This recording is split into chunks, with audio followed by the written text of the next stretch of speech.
Hello नमस्कार दोस्तों, आप सभी का आपके अपने YouTube चैनल ऑफिसर्स क्लासेस 3.0 में स्वागत है। दोस्तों, आज हम लोग जो चर्चा करने वाले हैं दोस्तों, वह चर्चा करेंगे वर्ग संख्या के बारे में। आखिर वर्ग संख्या किसको कहते हैं, वर्ग कैसे निकाला जाता है और किस संख्या का वर्ग निकाला जा सकता है या नहीं निकाला जा सकता है, उसको जो है पहचानने का जो है शॉर्ट ट्रिक देखेंगे। तो चलिए दोस्तों, बात करते हैं कि वर्ग संख्या कहते किसको है। तो दोस्तों, वर्ग संख्या वैसे संख्या को कहते हैं जब किसी संख्या को उसी संख्या से गुना करने के बाद जो प्राप्त होता है, मतलब वैसी संख्या जिसको उसी संख्या से गुना करने पर जो चीज संख्या प्राप्त होता है उसे वर्ग संख्या कहते हैं। तो वर्ग संख्या मतलब परिभाषा क्या कह सकते हैं दोस्तों, कि जब किसी संख्या को वर्ग संख्या जब किसी संख्या को उसी संख्या से जब किसी संख्या को उसी संख्या से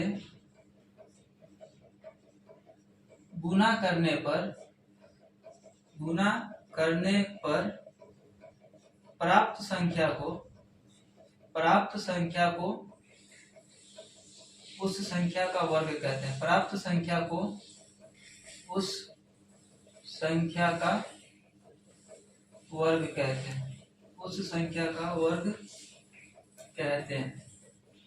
एग्जाम्पल के तौर पे दोस्तों देख सकते हैं, अगर कहेगा कि 2 का वर्ग क्या होगा, 2 का वर्ग क्या होगा, तो 2 मतलब परिभाषा क्या कह रहा है कि किसी संख्या को उसी संख्या से गुना करने के बाद जो संख्या हमें प्राप्त होती है उसी संख्या को जो है उस संख्या का वर्ग करते हैं। तो अगर 2 का वर्ग कह रहा है निकालने के लिए, तो 2 का वर्ग मतलब क्या, कि 2 को 2 से गुना करेंगे, उसके बाद जो संख्या प्राप्त होगा इसी संख्या को क्या कहेंगे, इस संख्या का वर्ग कहेंगे। मतलब 2 का वर्ग जो है क्या हो गया, 2 को 2 से गुना कर दे तो 1 और 2 मतलब पावर 2 हो जाएगा। तो यही जो है ये इसका स्क्वायर कहलाएगा। एग्जाम्पल के तौर पे एक और देख लेते हैं दोस्तों। मान लीजिए 5 का वर्ग कह रहा है, तो 5 का वर्ग जो कह रहा है मतलब 5 को 5 से ही गुना करेंगे, उसके बाद जो संख्या प्राप्त होगा वह संख्या जो है इस संख्या का क्या कहलाएगा, वर्ग कहलाएगा। ठीक है दोस्तों, तो वर्ग संख्या हो गया। इसके बाद एक आता है दोस्तों परिपूर्ण वर्ग संख्या। परिपूर्ण वर्ग संख्या, तो परिपूर्ण वर्ग संख्या क्या होता है, आइए उसको भी जानने का हम प्रयास करते हैं। तो परिपूर्ण संख्या और वर्ग संख्या में कोई ज्यादा अंतर नहीं होता है दोस्तों। परिपूर्ण वर्ग संख्या किसको कहते हैं, तो परिपूर्ण वर्ग संख्या वही चीज है दोस्तों, जब किसी संख्या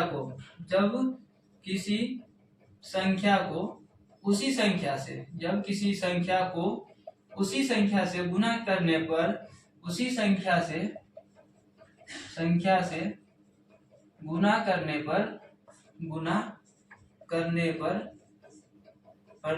पर प्राप्त गुणनफल को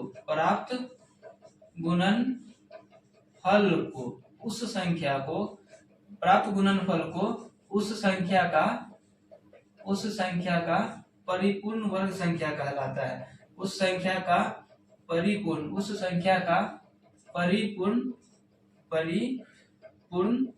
वर्ग संख्या कहलाता है। परिपूर्ण वर्ग संख्या कहलाता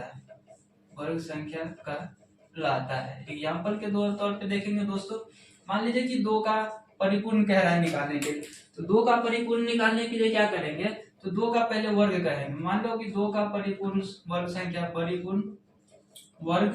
संख्या क्या होगा, तो देखिए दोस्तों 2 का परिपूर्ण वर्ग निकालने के लिए पहले वर्ग निकालना होगा। तो वर्ग के लिए क्या है, उसी संख्या को उसी संख्या से गुना करेंगे, उसके बाद जो है ये क्या हो गया, ये इस संख्या का वर्ग हो गया। लेकिन इस संख्या को गुणनफल निकालेंगे, जो इस संख्या को गुना करेंगे तो गुणनफल जो आएगा वह जो होगा परिपूर्ण होगा किसका, 2 का। तो 2 का स्क्वायर मतलब 2 गुने 2, और 2 को 2 से गुना करेंगे तो कितना होगा, 4। तो यही 2 का स्क्वायर बराबर हो गया 4। मतलब यह जो संख्या प्राप्त हुआ यह संख्या क्या कहलाएगा, इसका परिपूर्ण वर्ग कहलाएगा। और यह संख्या क्या कहलाएगा, वर्ग संख्या कहलाएगा किसका, 2 का। इसी प्रकार से एक और एग्जांपल ले लेते हैं दोस्तों। मान लीजिए कि 7 का परिपूर्ण वर्ग कहेगा निकालने के लिए, परिपूर्ण वर्ग संख्या। तो क्या करना है, पहले वर्ग निकालना है। तो 7 को 7 से ही गुना करेंगे, अर्थात 7 का स्क्वायर। तो ये हो जाएगा, क्या हो जाएगा दोस्तों, यह जो संख्या है यह इसका वर्ग हो जाएगा। और जब इसका गुणनफल कर देंगे, 7 को 2 स्क्वायर मतलब क्या हो गया, 7 को 7 से गुना करेंगे तो 7 7 49। ठीक है दोस्तों, तो इसका आंसर कितना हो जाएगा, 49। तो अगर पूछेगा कि परिपूर्ण 7 का परिपूर्ण वर्ग कितना होगा संख्या, तो ये 49 होगा, और यह 49 जो है क्या कहलाएगा, इसका परिपूर्ण वर्ग कहलाएगा। लेकिन ये 7 का स्क्वायर जो है दोस्तों, ये क्या कहलाएगा, इसका वर्ग कहलाएगा। तो यही है दोस्तों पूर्ण वर्ग संख्या और परिपूर्ण वर्ग संख्या। अब जो हम दोस्तों यह जानने का प्रयास करेंगे कि मतलब किस संख्या को मतलब परिपूर्ण संख्या पूर्ण वर्ग संख्या होगा, वो संख्या जो है वर्ग संख्या होगा या नहीं होगा। तो आइए हम दोस्तों जानने का प्रयास करते हैं। तो कुछ कंडीशन है दोस्तों, जैसे नोट में करके लिख लेंगे, नोट करके लिख लेंगे। पहला नोट लिखेंगे दोस्तों कि अगर किसी संख्या का अंत का संख्या जो है 2, 3, 7, 8, अगर यह संख्या है तो वह जो है पूर्ण वर्ग संख्या नहीं होगा। मतलब जब किसी संख्या का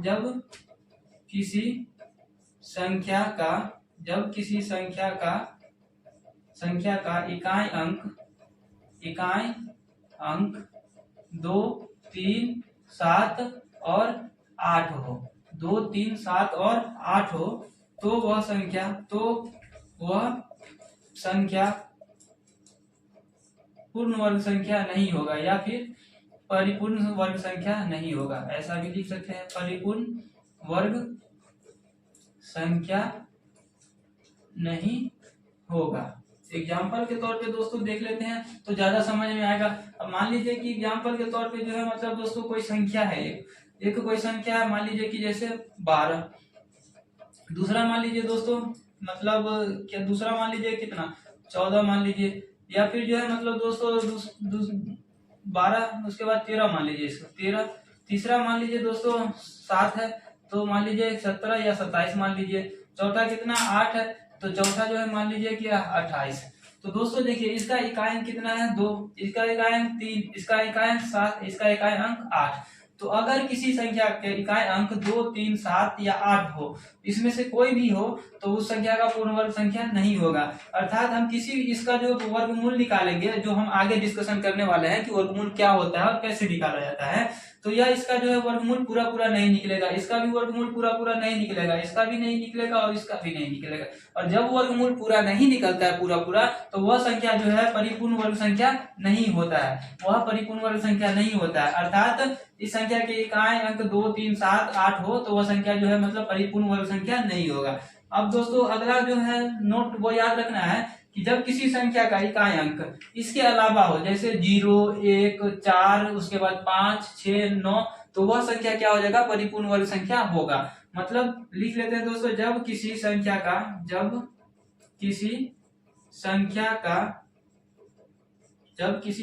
का इकाई अंक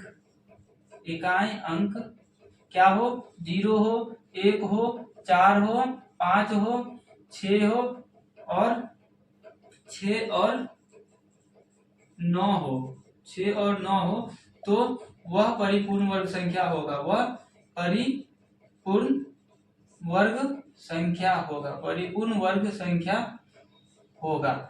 लेकिन दोस्तों इसमें भी कुछ अपवाद है, इसमें भी क्या है, अपवाद है। मतलब कुछ संख्या ऐसा है जिसके इकाई अंक में जो है ये मतलब 1, 4, इसमें से 0, 1, 4, 5, 6 और 9 में से तो रहता है, लेकिन वो परिपूर्ण वर्ग संख्या नहीं होता है। जैसे दोस्तों देख सकते हैं 20 के बाद जो है दोस्तों देख सकते हैं 24 के बाद जो है दोस्तों देख सकते हैं 41।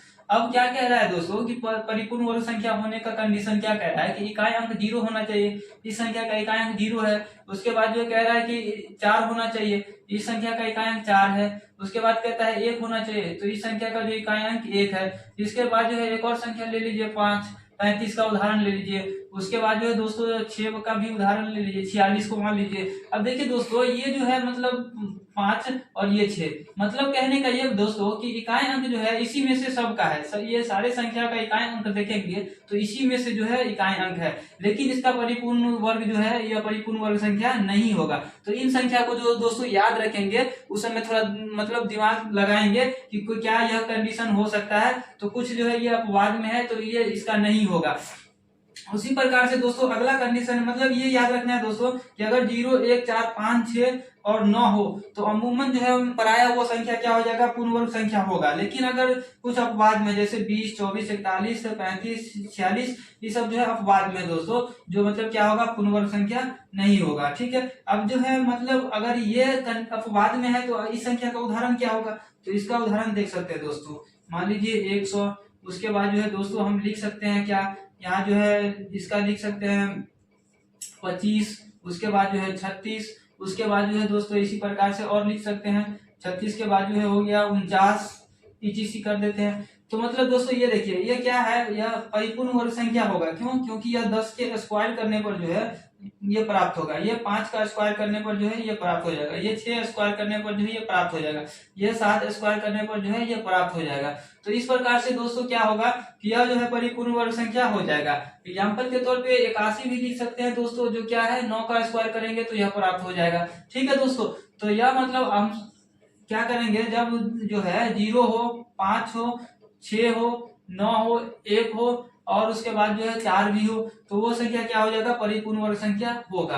अब अगला जो कंडीशन है दोस्तों वह कंडीशन है तीसरा, कि अगर किसी संख्या का जो है मतलब 0 की संख्या, किसी संख्या के अंत में 0 की संख्या जो है क्या हो, अगर विषम संख्या हो तो वह संख्या क्या होगा, परिपूर्ण वर्ग नहीं होगा। अगला जो है दोस्तों पॉइंट याद रखने वाली बात है कि जब किसी संख्या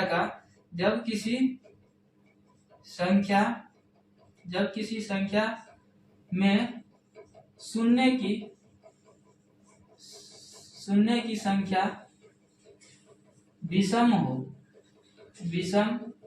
अब विषम क्या होता है दोस्तों, इसकी जानकारी जो है हम पिछले क्लास में डिस्कशन कर चुके हैं। अर्थात सम संख्या जिसमें 2 से पूरा भाग न लगे उसे विषम कहते हैं। तो जब किसी संख्या में शून्य की संख्या विषम हो तब जो है वह परिपूर्ण संख्या नहीं हो, तब वह संख्या परिपूर्ण वर्ग संख्या नहीं होगा, तब वह संख्या परिपूर्ण वर्ग संख्या नहीं होगा, परिपूर्ण वर्ग संख्या नहीं होगा, परिपूर्ण वर्ग संख्या नहीं होगा। एग्जाम्पल के तौर पे देखते हैं दोस्तों, जैसे एग्जाम्पल देख सकते हैं 10, उसके बाद जो है दोस्तों 4000, उसके बाद जो है दोस्तों मान लीजिए कि 500। तो ये देखिए दोस्तों क्या है, यहाँ 0 की संख्या क्या है, 0 की संख्या क्या है दोस्तों, यहाँ जो है मतलब 0 की संख्या 1 है, 1 मतलब विषम संख्या। यहाँ 0 की संख्या क्या है, 3 है मतलब विषम संख्या। यहाँ 0 की संख्या कितना है दोस्तों, तो 0 की संख्या यहाँ 5 है मतलब विषम संख्या। तो जब भी विषम संख्या के रूप में होगा 0 तो वो क्या होगा, पूर्ण वर्ग संख्या नहीं होगा। उसके बाद दोस्तों अगला जो कंडीशन है कि जब किसी संख्या में शून्य की संख्या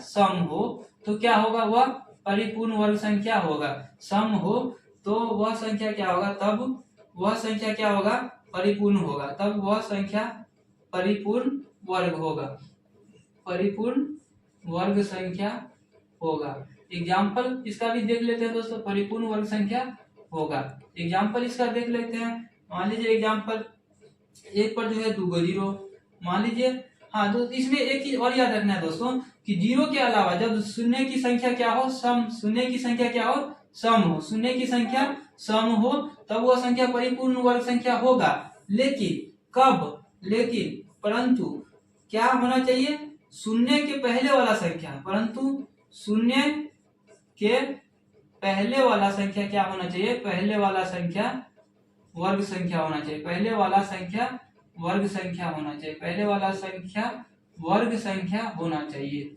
वर्ग संख्या कहने का मतलब क्या दोस्तों, वर्ग संख्या होना चाहिए। वर्ग संख्या कहने का मतलब क्या दोस्तों, तो वर्ग संख्या कहने का मतलब ये कि जैसे उसका जो है पूरा हम वर्गमूल निकाल सकते हैं। जैसे मान लीजिए कि ये 4, तो 4 को क्या करेंगे, 2 का स्क्वायर कर सकते हैं, 9, 3 का स्क्वायर कर सकते हैं, 16, 4 का स्क्वायर कर सकते हैं। तो इसका मतलब कि इसको जो है स्क्वायर के रूप में लिख सकते हैं, वैसा संख्या होना चाहिए। कब, 0 से पहले। और 0 की संख्या कैसा होना चाहिए, सम संख्या होना चाहिए। तो एग्जाम्पल के दोस्तों अब देखते हैं एग्जाम्पल, मान लीजिए कि जो है 100 में क्या है दोस्तों, ये देखिए 100 में 2 को 0 है और 1 को जो है क्या कर सकते हैं, 1 का स्क्वायर लिख सकते हैं, 1 तो 1 का स्क्वायर लिख सकते हैं। तो मतलब कहने का मतलब क्या कि यह जो है क्या होगा, यह परिपूर्ण वर्ग संख्या होगा। एग्जाम्पल के दोस्तों देखिए अगला एग्जाम्पल जो है मतलब क्या है, 49 पर 4 को 0। अब 49 पर 4 को 0, तो ये 0 की संख्या क्या है, सम है, क्योंकि 4 सम संख्या होता है। अब इस 49 को क्या लिख सकते हैं, 7 का स्क्वायर लिख सकते हैं, स्क्वायर के रूप में लिख दिए। तो इसका मतलब ये हुआ कि ये जो है, ये जो संख्या है ये क्या होगा, परिपूर्ण वर्ग संख्या होगा। उसके बाद जो है दोस्तों देखिए, मान लीजिए कि 121 पर 2 को 0 है। अब देखिए दोस्तों ये क्या है, 0 की संख्या क्या है, सम है, 2 क्या होता है, सम है, तो सम है। और उसके बाद जो है इसको हम क्या लिख सकते हैं, 11 का स्क्वायर लिख सकते हैं। तो यह भी क्या हो जाएगा, मतलब यह भी जो है परिपूर्ण वर्ग संख्या हो जाएगा। ETC कर लेते हैं। तो दोस्तों याद रखना है कि जब शून्य की संख्या क्या हो, विषम हो, तो वह संख्या परिपूर्ण नहीं होगा। लेकिन अगर शून्य की संख्या सम हो, शून्य की संख्या क्या हो, सम हो, तो उस कंडीशन में यह भी देखना होगा कि शून्य से पहले वाला जो संख्या है क्या उसको हम वर्ग के रूप में लिख सकते हैं। अगर लिख सकते हैं तो वह पूर्ण वर्ग संख्या हो जाएगा, अगर नहीं लिख सकते हैं तो वह परिपूर्ण वर्ग संख्या नहीं होगा। ठीक है दोस्तों। अब 2 पॉइंट और है अगला, कि किसी भी सम संख्या का हम वर्ग करेंगे, किसी भी सम संख्या का वर्ग करेंगे तो उसका वर्ग जो है वह सम संख्या ही आएगा। अर्थात किसी भी संख्या का वर्ग करेंगे हम तो वह संख्या क्या आएगा, वर्ग संख्या ही होगा। वह संख्या क्या होगा, वर्ग संख्या ही होगा। किसी सम संख्या का वर्ग, किसी सम संख्या का वर्ग हमेशा सम संख्या ही होगा, हमेशा सम संख्या ही होगा। एग्जाम्पल देख लेते हैं दोस्तों। मान लीजिए कि 4 का हम वर्ग कर रहे हैं, 4 का वर्ग कर रहे हैं, तो 4 क्या है, सम संख्या है। और 4 का जब स्क्वायर करेंगे तो 4 का स्क्वायर मतलब क्या होगा, 4 को 2 बार गुना करना, 4 चौका 16। अब देखिए दोस्तों 16 क्या है, तो ये भी एक सम संख्या है। उसके बाद जो है दोस्तों दूसरा अगर एग्जाम्पल देख लेते हैं। देखिए मान लीजिए कि दूसरा एग्जाम्पल हम 8 ले लेते हैं। 8 का वर्ग करना है, तो 8 का वर्ग करेंगे तो 8 क्या है, सम संख्या है। और 8 का स्क्वायर मतलब क्या होता है, 8 को 2 बार गुना करना, तो 8 8 64। अब देखिए दोस्तों ये 64 क्या है, तो 64 भी सम संख्या है। तो वही कहने का मतलब यह है दोस्तों कि किसी भी सम संख्या का अगर वर्ग हम कभी करेंगे तो उसका जो वर्ग आएगा गुणनफल, वो भी क्या होगा, एक सम संख्या होगा। एक एग्जांपल और ले लेते हैं दोस्तों। जैसे देखिए 12 का स्क्वायर कर देते हैं, तो 12 का स्क्वायर मतलब 12 गुने 12, 12 12 44 है, 144। 144 क्या है, तो ये भी सम संख्या है। अब अगला जो दोस्तों संख्या है वह है किसी भी विषम संख्या का, किसी भी विषम संख्या का, किस संख्या का, किसी भी विषम संख्या का, किसी विषम संख्या का वर्ग हमेशा क्या होगा, विषम होगा। किसी भी विषम संख्या का वर्ग हमेशा क्या होगा, विषम होगा। क्या होगा, हमेशा विषम संख्या ही होगा। एग्जाम्पल के तौर पे दोस्तों एग्जाम्पल देख लेते हैं। मान लीजिए कि हम 3 का स्क्वायर करते हैं, किसका, 3 का स्क्वायर करते हैं। तो 3 का स्क्वायर जो करेंगे तो 3 गुने 3 बराबर क्या होगा, 9। 3 भी क्या है, विषम संख्या है, और 9 भी क्या है, विषम संख्या है। सम संख्या विषम संख्या क्या होता है दोस्तों, वो हम अपने पहले वीडियो में बता चुके हैं। तो अगर आपको पता है तो अच्छी बात है, अगर पता नहीं है तो उस वीडियो को आप जाके देख सकते हैं ताकि आपका कॉन्सेप्ट क्लियर हो सके। उसके बाद जो है मान लो दोस्तों कि 7 का स्क्वायर करेंगे, तो 7 का स्क्वायर मतलब 7 गुने 7 बराबर क्या हो जाएगा, 7 7 49। तो 7 देखिए 7 भी विषम संख्या है और 49 भी विषम संख्या है। देखिए एग्जाम्पल और ले लीजिए दोस्तों। मान लीजिए 11 का स्क्वायर करते हैं, तो 11 का स्क्वायर मतलब 11 गुने 11 बराबर 121। अब देखिए दोस्तों क्या है, यह भी विषम संख्या है, यह भी विषम संख्या है। तो दोस्तों यह हम याद रखिएगा कि किसी भी विषम संख्या का वर्ग हमेशा विषम संख्या होगा,